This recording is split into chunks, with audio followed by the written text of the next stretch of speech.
Artis senior Emilia Contessa meninggal dunia di Rumah Sakit Umum Daerah Blambangan, Banyuwangi, Jawa Timur pada Senin 27 Januari pukul 6 sore. Emilia meninggal akibat gagal jantung akut di usianya ke-67 tahun.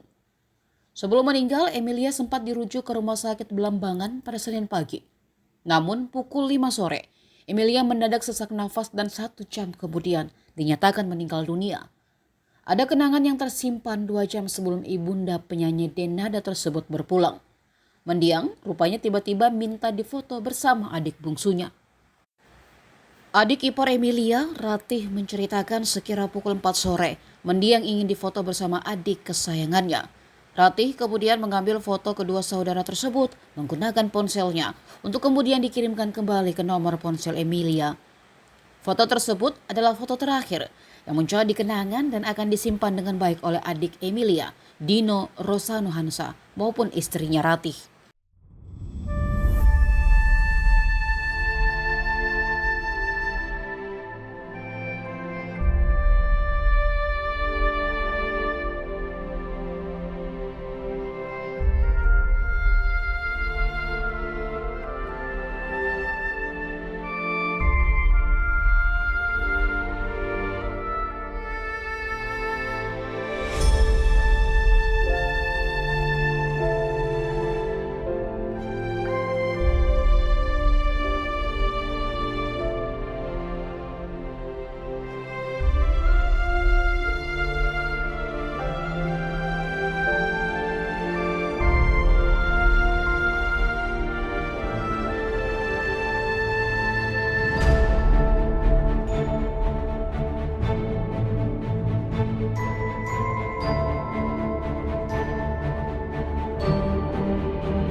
Download Tribun X sekarang, menghadirkan lokal menjadi Indonesia.